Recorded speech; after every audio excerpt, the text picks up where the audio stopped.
Elias, parte 1. Elias e os profetas de Baal.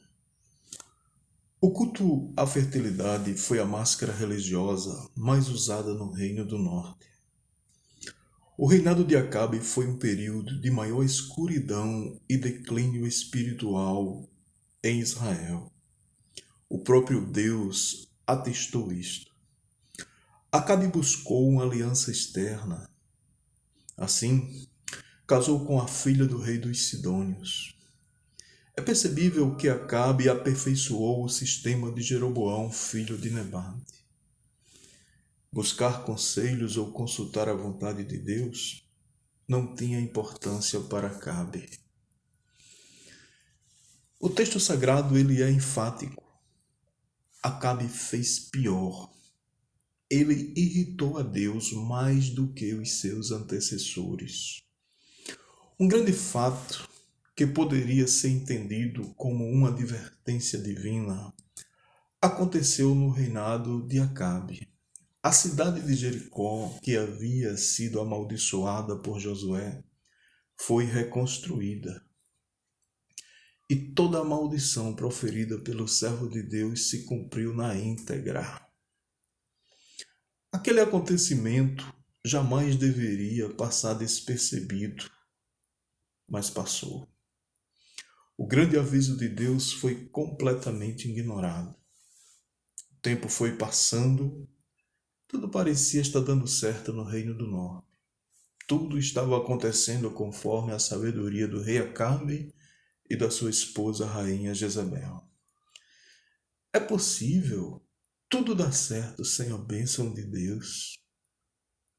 A rainha pagã Jezabel provaria isto. Será? A família real bancou com os cofres públicos o salário de quase 1000 profetas. O termo profeta, oficializado pela realeza, tinha uma melhor identificação e aceitação pelos israelitas. Centenas de profetas estavam de plantão e sempre eram solicitados para só falarem o que agradava ao rei. Quem falasse contra era submetido a duras penas, inclusive de prisão, a exemplo do profeta Micaías. O rei Acabe acreditava que os seus profetas tinham o poder de transformar Deus em servo, inclusive obediente e submisso. Ou seja, ele acreditava que dos céus vinha a confirmação do que seus profetas determinavam na terra. Os profetas registrados na folha de pagamento do rei Acabe e da sua esposa pagã, chamada Jezabel, eram híbridos, ou seja, estavam adaptados para servir as duas religiões, judaísmo e baalismo. O rei Acabe construiu um templo chamado Casa de Baal na sua cidade real. Não acompanhar o rei à casa de Baal e não fazer como ele fazia era uma ofensa perigosa. Todos tinham que falar a mesma linguagem real. Por décadas, Deus vinha preparando um profeta para confrontar o Reino do Norte. Este profeta ficou pronto para ser o porta-voz de Deus, justamente no reinado daquele que foi o pior de todos, no reinado daquele que mais irritou a Deus. Um dos maiores profetas do Velho Testamento foi apresentado por Deus ao rei Acabe. Deus deu a chave para este profeta fechar os céus, e de lá não caiu uma única gota de água, até que ele determinasse que chovesse. Até ali o rei Acabe só conhecia o seu decreto real. Não sabia da existência de outro superior ao dele. Enquanto o rei se recompunha da falta de respeito daquele profeta, de sua insubordinação, Elias, o profeta de Deus, saiu da sua presença. A arrogância deste casal real era tão grande que eles passaram anos procurando Elias por todos os países e não o encontraram. Eles erraram por confundir Deus com o homem. Imagine, se achassem o homem, resolveriam tudo. Se subjugassem o homem, tudo voltaria ao normal.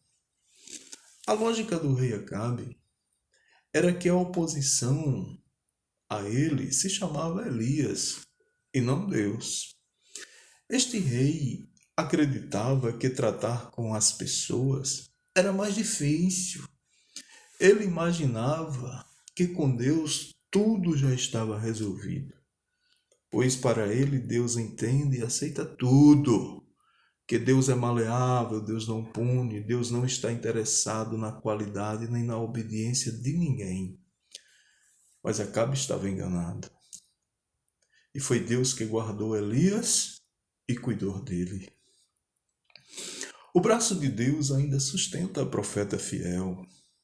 A simplicidade de ser servido por Deus através de corvos com pão e carne em um deserto inóspito ainda supera em muito o banquete real promovido pela rainha em seu palácio de marfim. A seca estava se tornando atroz. Até o ribeiro em que Elias bebia água secou. O texto sagrado diz que Deus mandou Elias à região de Sidom. Tratava-se de outro país, ou seja, a terra da rainha Jezabel. Elias foi ser hóspede de uma viúva que só tinha água, nada mais. A grande seca também tinha chegado até ali. É possível que esta viúva fosse israelita, que tivesse casado com um estrangeiro, que tivesse saído da direção de Deus e que carregasse uma culpa muito grande. Tinha chegado a hora de Deus fazer uma visita àquela mulher, mas para transformar sua tristeza em alegria.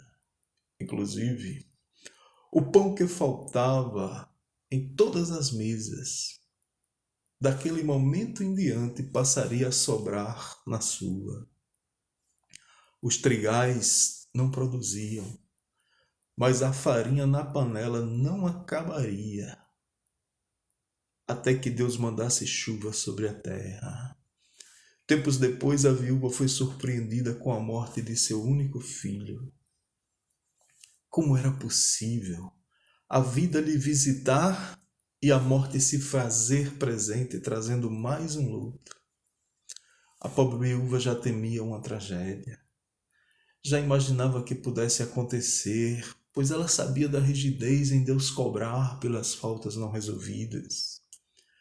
O temor que sobrou na viúva faltou na família real do Reino do Norte. Na casa daquela viúva, a morte teve que ceder e dar lugar à vida. O luto foi transformado em grande alegria.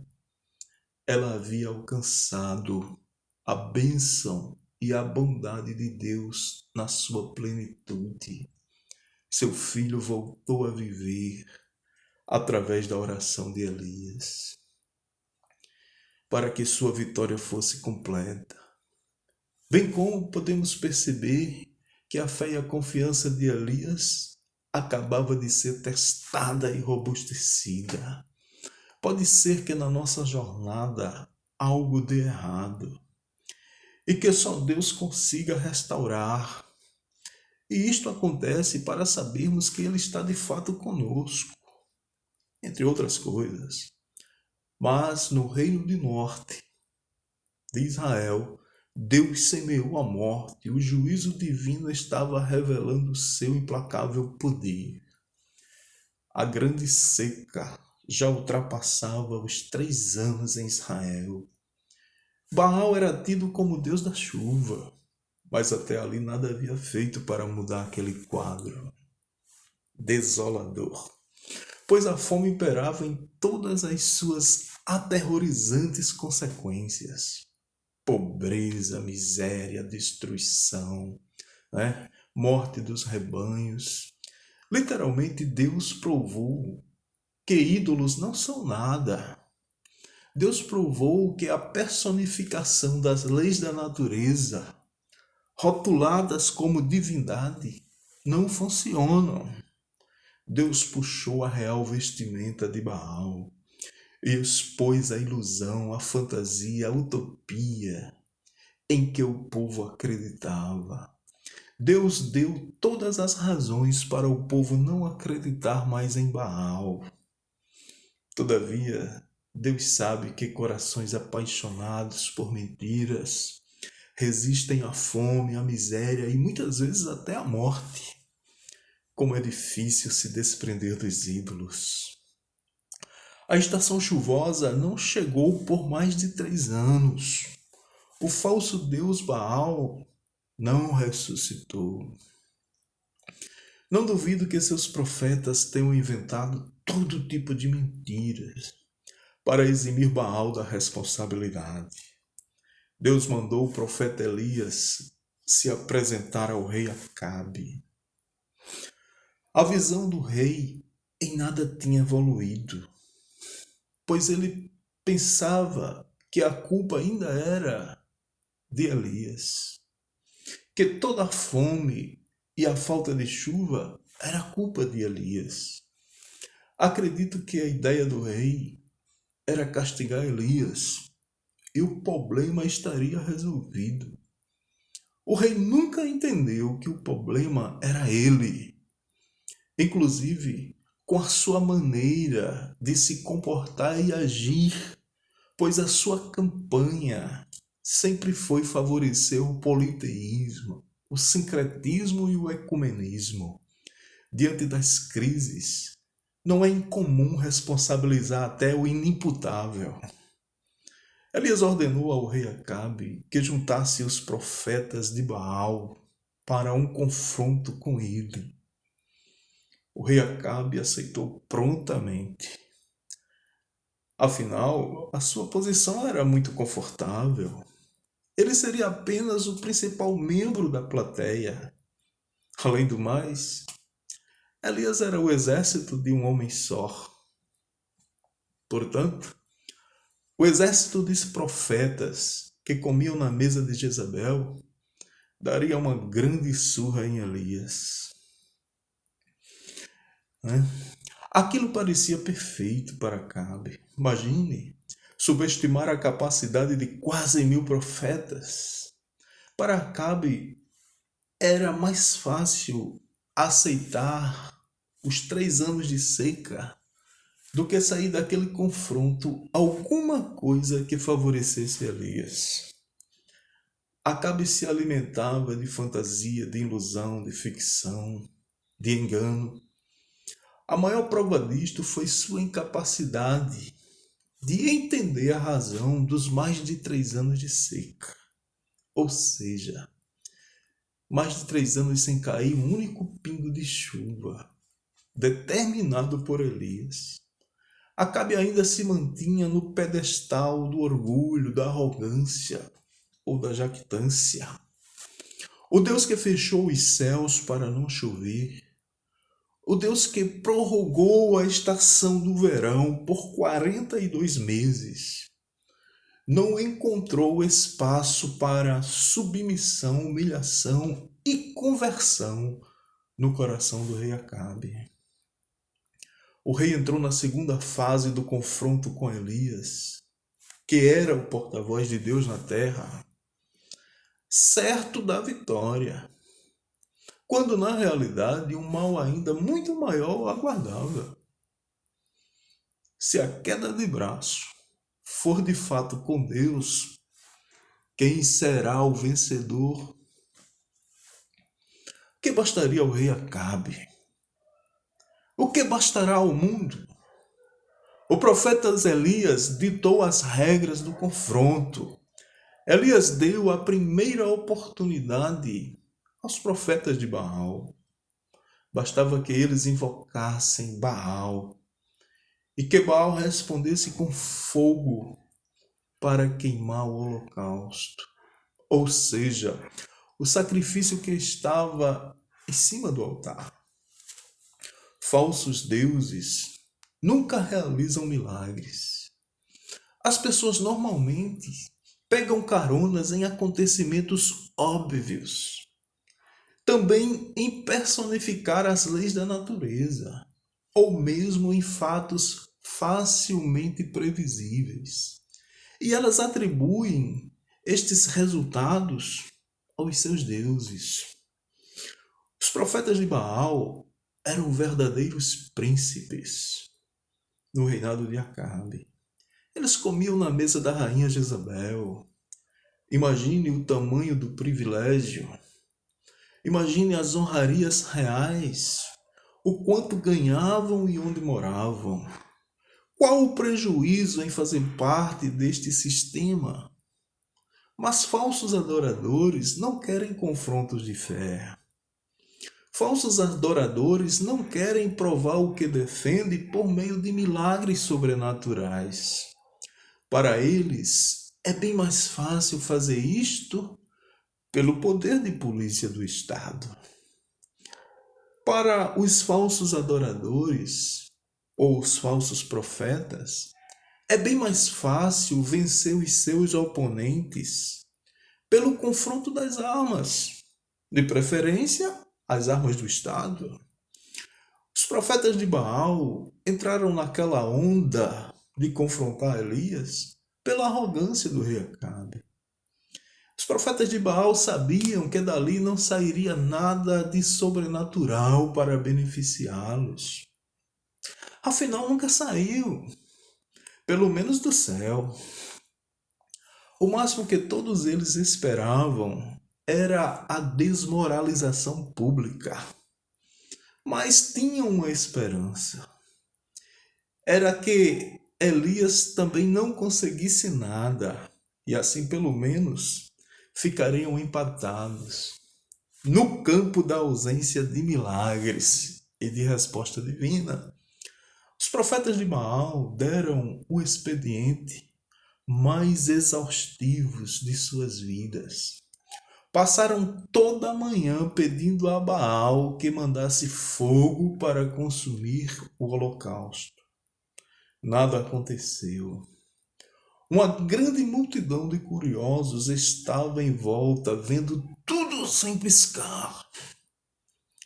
Eu imagino que deve ter corrido gente de todos os lugares possíveis. O povo gosta de presenciar confrontos. Elias zombou dos profetas de Baal, que nada conseguiam com suas orações. A zombaria de Elias parece que incentivou eles a se cortarem, a se retalharem e a clamarem mais alto. Mas não tinha jeito. Baal era fruto da imaginação humana. Quem vence lutando com armas que são frutos da imaginação humana? A guerra para os profetas de Baal estava perdida. Baal estava morto 2 vezes. Morto porque ficou impossível dele ressuscitar. Não chegou a chuva, ou seja, não conseguiu pegar carona na estação chuvosa. A personificação da natureza havia falhado.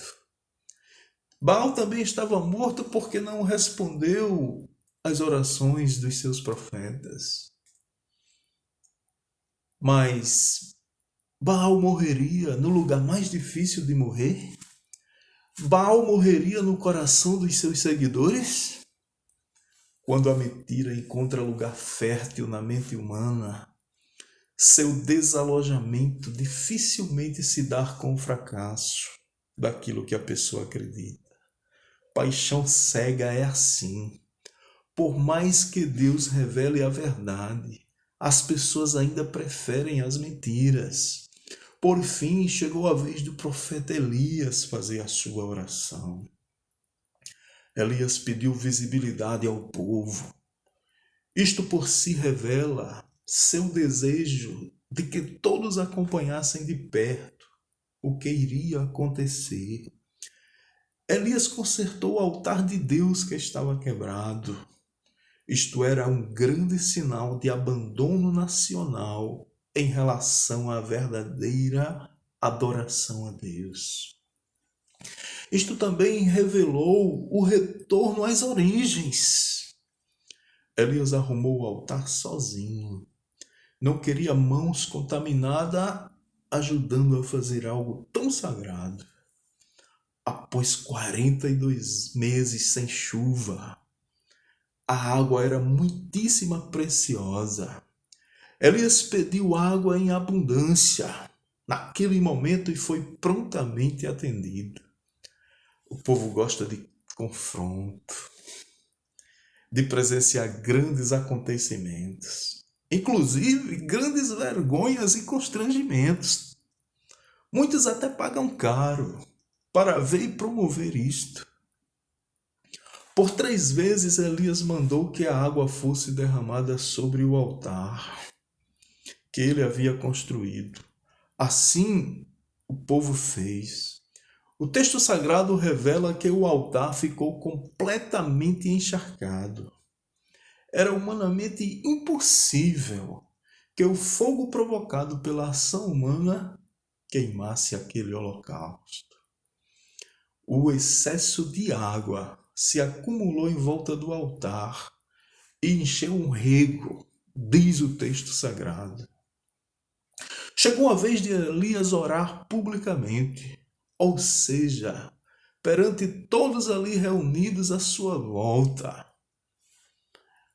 A oração de Elias resgatou a identidade do Deus que os patriarcas serviram. Também revelou sua obediência irrestrita a Deus. Revelou a vontade de Deus para aquele momento. Elias pediu que Deus respondesse sua oração para que o falso fosse destronado e desacreditado, e que a única verdade prevalecesse. Elias pediu que Deus respondesse sua oração para que o coração do povo retornasse para as origens. De repente, uma bola de fogo desceu dos céus perante os olhos de todos ali presentes e queimou completamente o holocausto. O poderoso fogo que desceu do céu ainda devorou completamente a lenha, as pedras e lambeu a água em volta do altar. Uma onda de temor caiu sobre o povo. Eles se ajoelharam e colocaram os seus rostos na terra e clamaram com grande voz: só o Senhor é Deus, só o Senhor é Deus. No fragor do momento, no auge da emoção, Elias ordenou a execução de todos os profetas de Baal e foi prontamente atendido. Todos os profetas de Baal foram executados no leito seco do rio Quizon. Elias disse para o petrificado rei Acabe: corra para o seu palácio, para que a grande chuva enviada por Deus não te molhe no caminho.